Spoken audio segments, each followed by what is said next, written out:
Hi, what are you doing here today? Today is the second General Assembly in Picadilly Gardens. As you can see behind us, the crowd is converging. It was a 12 o'clock start. People have been here since 11 setting up. John the Hat always has a nervous breakdown setting up the sound equipment. I do try and tell him that, you know, we're not in the 1980s. We can get a little thing. My friend Albert, who's a photographer, itookyourpic.com, check out all his great work. He has a little device that's one of these carry portable things. It does the job. The John has a nervous breakdown setting up. iPod docking station. Anyway, What's been going on lately? well, people may have heard that Occupy Manchester has been disbanded for the time being. Just take a nice artistic walk past one of the many signs here as the people hold it straight. We have Heike in the middle, someone on the left, I'm not sure, and Joe on the right here. That's if you want to go on Twitter, #Occupy Manchester. The site has been disbanded, and I don't really want to go into too much detail about what the Manchester Evening News said about us, but it won't take thousands to clean it up because it's already been cleaned up by Occupy Manchester, people from the Greenfish, and members of the City Council. You know, it's funny how the Manchester Evening News only did an half-decent article on us when they decided to show the mess and all the rest of it when we occupied for 2.5 weeks. The reason the camp disbanded was because we were dealing with the problems that Manchester City Council and Greater Manchester Police don't deal with. Alcohol, drugs, homelessness. We were dealing with those things. Several members of the camp had people die while we were on camp. You know what I mean? It's amazing that there wasn't bloodshed there, you know, people going absolutely crazy because it was contained. I had grown men crying on my shoulder. We were working through society's ills, the problems that really affect us, what this movement is all about and what these cuts are going to do.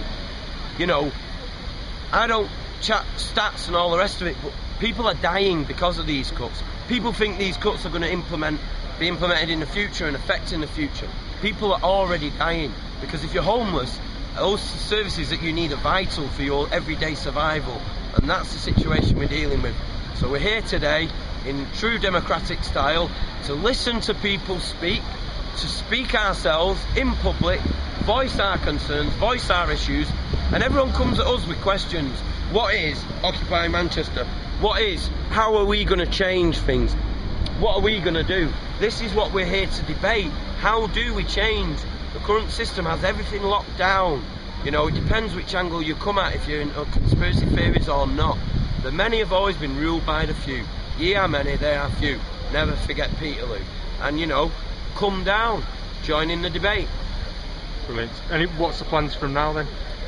My personal plans are to occupy buildings. Again, I don't want to really name them, just in case we get rumbled. But there's a massive building, a stone's throw in that direction. There is a building right near the Peace Gardens that we were looking at occupying, which is earmarked for demolition. The Peace Gardens themselves need to be occupied because they're planning on putting a tram line through there, which cannot go ahead. The Peace Gardens were built to commemorate the fact that Manchester's the first nuclear-free city. There's also plaques to the workers who died and what have you. They have to stay. Albert Square should be reoccupied.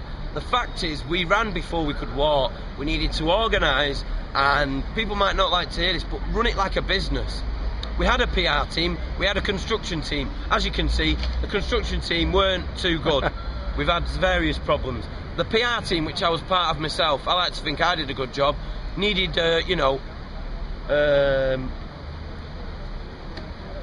we weren't online, you know. I was just trying to get people to There's not enough activity when I went on there. The technology wasn't there. I threw my phone against the wall and I've not paid my bill to free, so I've been cut off. But we just needed people with cameras, you know. The technology's there. We need cameras on site, phone cameras where you can just take a picture, Facebook, make a video, YouTube, you know what I mean, Flickr.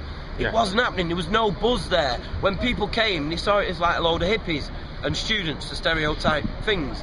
You know what I mean? Yeah, I kept on looking and it's just no activity, and I was like, I want to know what's going on. Well, unfortunately, again, you got people coming down, you know, should we walk and talk? Yeah. You got people coming down, and that's what they saw. It was stagnant, you know what I mean? And then homeless people were coming. Now, don't get me wrong, homeless people are the ones we need to help, you know what I mean? They're the most important people in all this. and their issues need addressing, and they know how bad these cuts are and how much they affect people. But when people come and see lots of people sat drinking, you know, I was trying to capitalise on the rush hour traffic. I had big whiteboards with all the spiel on, and I said, as part of the PR team meeting, the first one we had, I drew a plan of the Peace Gardens. We needed a table there and a table there. That's to get the St Peter's Square Metrolink traffic, and that's the other end. Then you get 2 tables there for the passing trade. We got a big banner up just before it closed down with Occupy Manchester, which we acquired from the Food and Drink Festival when they packed up. We took all the banners, turned them round and used the blank banners and put Occupy Manchester, so all the trams going past can see what it's about. Dead simple things, but it took us 2 weeks to get all that going, you know what I mean? Lessons have been learnt though, you can take some positives out of it. Everything's a learning curve, mate. You know, the thing is to come back bigger and stronger, and this is Manchester, that's what we do. Do you know what I mean? There's a Prodigy t-shirt I've got and it says, always outnumbered, never outgunned. Do you know what I mean? Yeah. That says it to me. You know, we are the dejected of society. We are the, you know, the outcasts of society. That's why we're here. That's why we're not on Market Street going in HMV and all the shops and buying stuff blind, you know, sleepwalking into an Orwellian nightmare. That's what brings me, and I'm guessing you here, and all these people behind us.